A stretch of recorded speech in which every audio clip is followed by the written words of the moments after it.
and the desires that are needed to be met in the relationship. And I think once you let them know what's lacking, most men will listen because they learn what you need from you, and that's the only way they'll know what it is that, what you're looking for.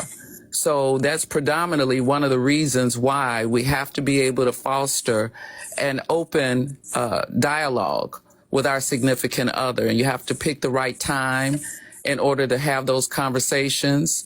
You have to speak with firmity and not below the belt. So, of course, with tact. And you have to be thoughtful of what it is you want to say. And I always say that you need to pick one subject. Men, their mind does not multitask the way ours do. So if you throw too many things at them at once, they get a little confused as to what it is that you want an answer to. Think of one subject. Talk about that one subject and hold on to that until they get that understanding. And I believe paraphrasing for guys is the best thing for understanding. Say, what I heard you say is this. And then once she affirms, yes, that's what I said, then the guys take their cue and they answer that question.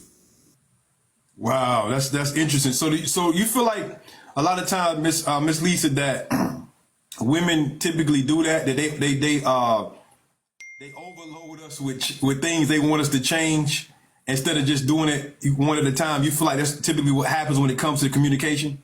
Yes, because women are always multitasking. Even if you watch them bring groceries in or whatever, they are bringing the groceries in, they got the baby, they're, putting away 2 or 3 things at one time. Women automatically multitask. Men they don't multitask the way women do. They do one thing well at a time. Men concentrate on doing one thing well, and that's even listening. Too much is thrown at them at one time. So, Miss Lisa, somebody asked you in the Zoom the other night, and they said, because, and this is the thing I always talk about as a coach, and you kind of touched on it. We were kind of like parallel with that. But when is the right time for a woman, and what is the way to go about it for her to start talking about sexual desires when she initially meets someone? Right. We talked about there's several ways to do it. I believe Coach Steven brought up maybe going to watch a movie that has sexual content in it, and you can watch the woman's reaction when sex scenes are on the big screen.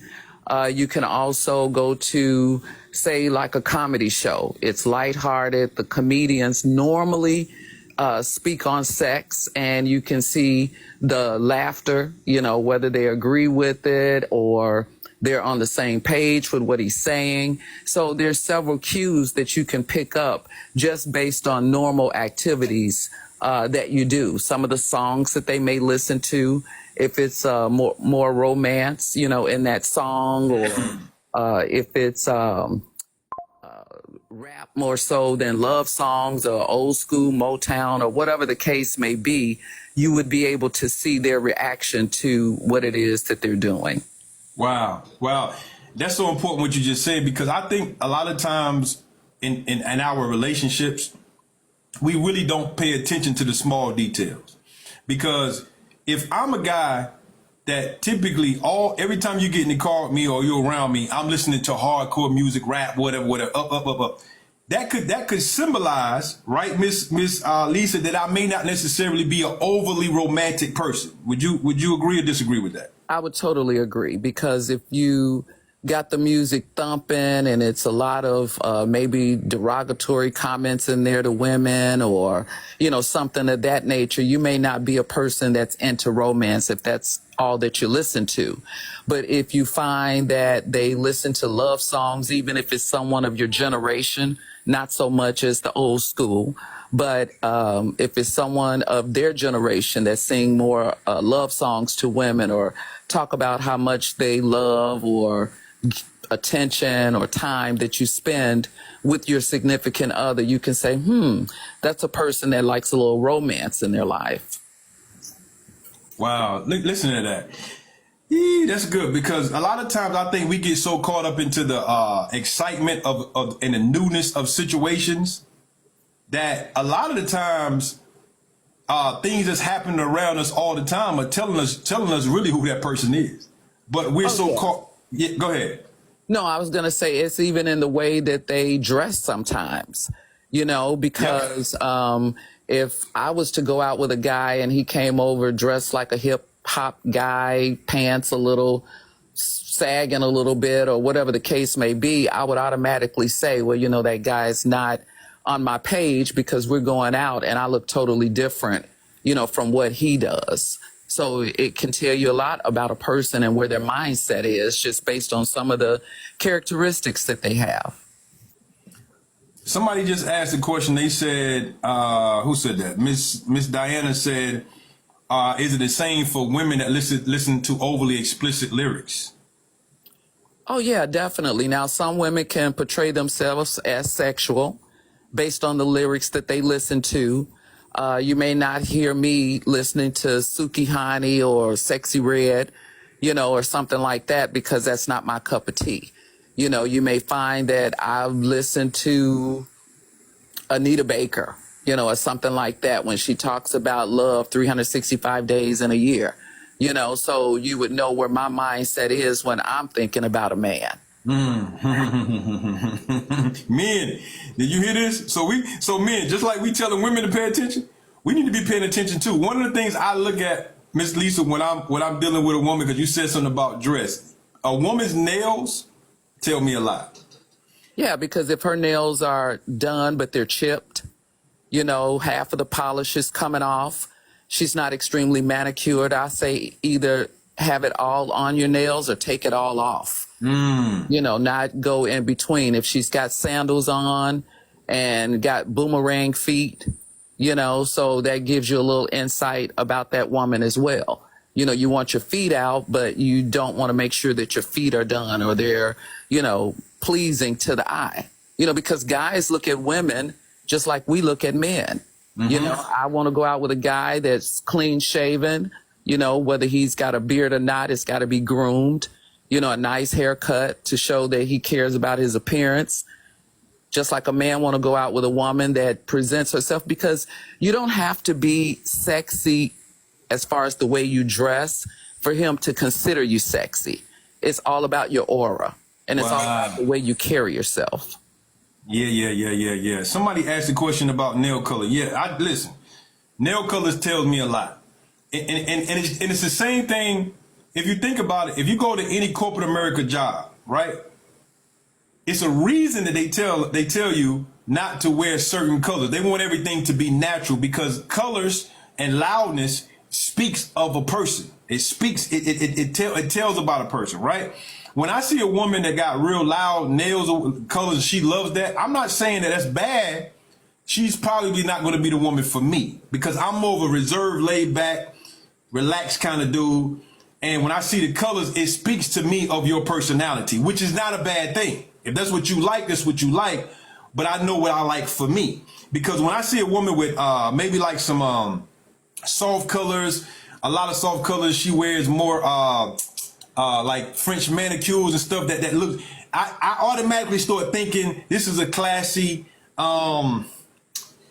what's the word? Classy, soft, maybe, it's just my mind goes there. Right, a more tailored woman, because Yes. I have a friend, she puts tips even on her toes with all the diamonds and rhinestones and things like that. And then I look at the guys that she date.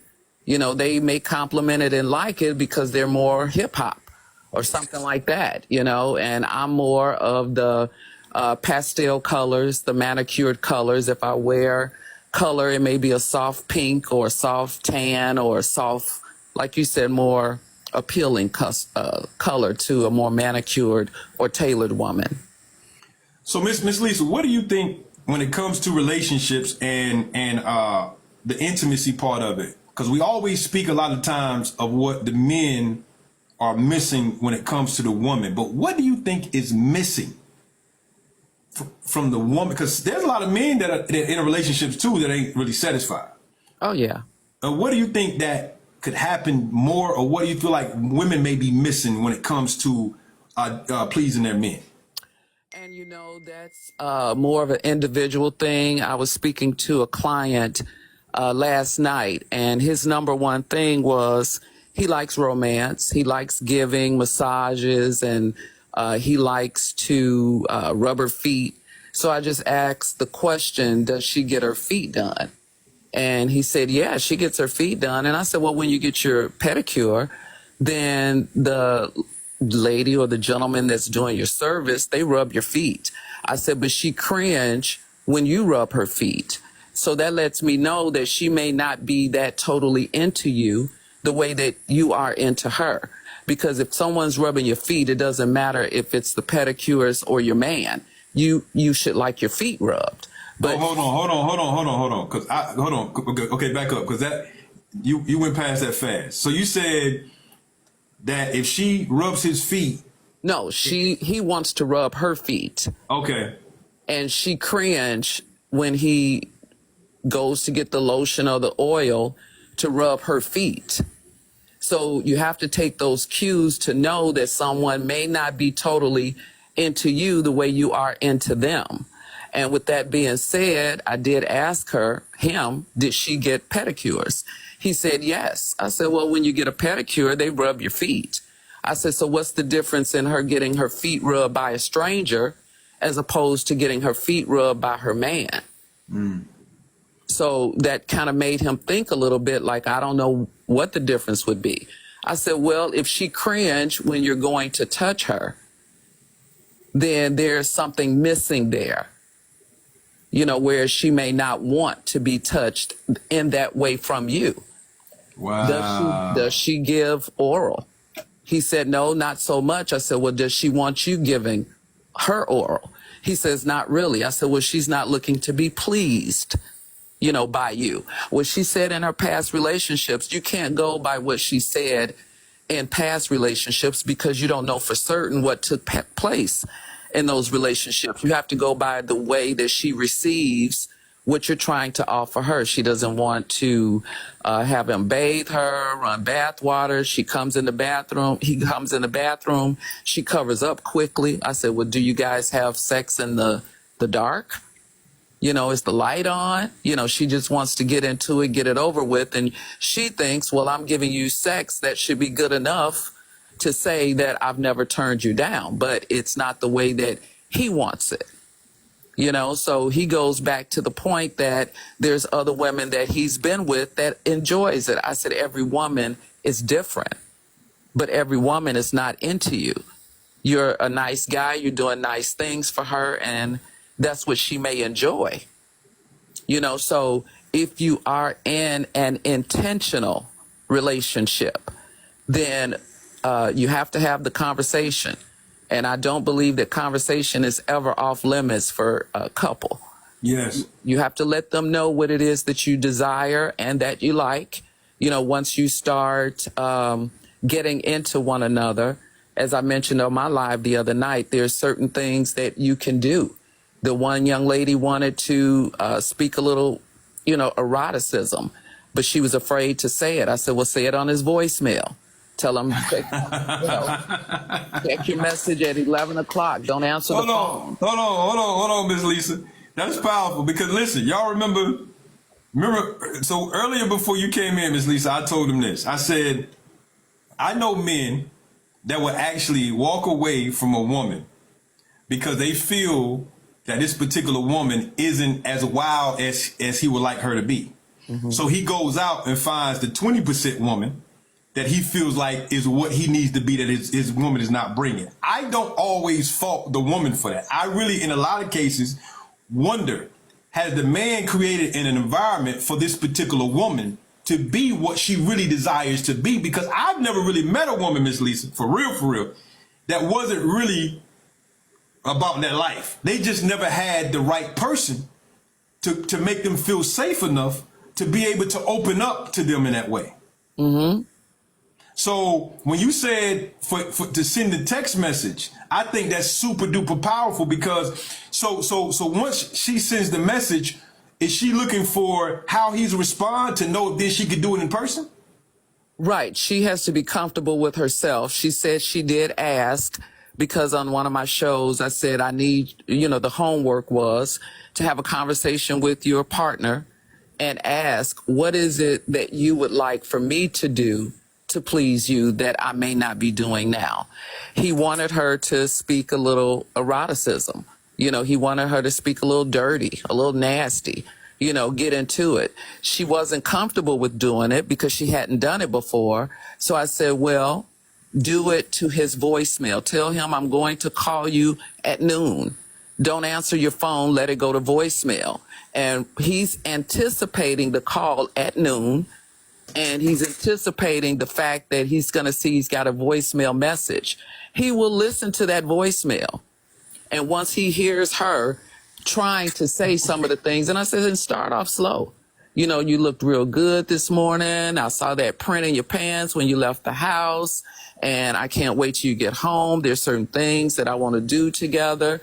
Why don't you stop and pick up a bottle of wine? And, just start off a little small. And as he responds, the communication is going to grow, and you'll feel more confident and comfortable with speaking that way.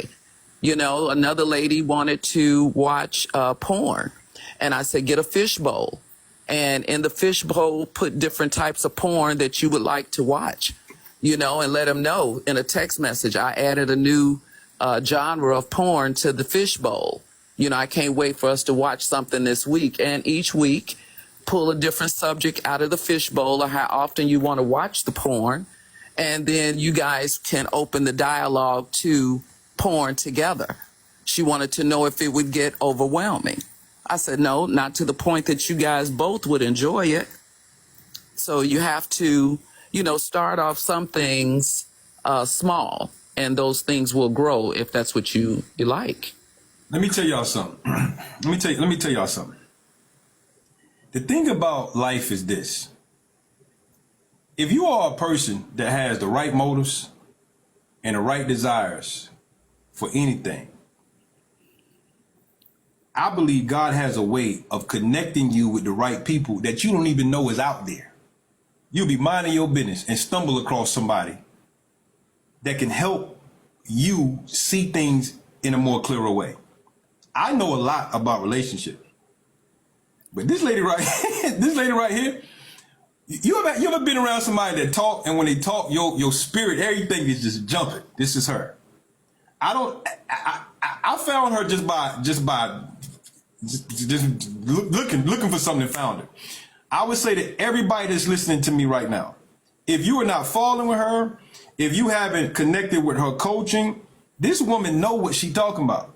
The stuff she just said right now makes perfect sense. And it alleviates a lot of the stress of relationships when you do it this way. I feel like sometimes, Miss Lisa, there's the man that wants certain things or the woman that wants certain things, and it's not eased in. It's almost like we trying to do it from the backside. It's forced in. Mm-hmm. And then whenever there's a level of force or almost made to feel like you're obligated, it takes away any pleasure that could possibly happen in that situation. Yeah, because everybody has their own appetite. And like I tried to explain to the gentleman last night, no two individuals that are dating were raised in the same household by the same parents, share the same morals and values. So you have to learn each other. And as I mentioned, you grow in love. You don't just fall in love. You have to grow as individuals as you grow every year. When you get another year older, your desires at 35 were not the same that they were at 25.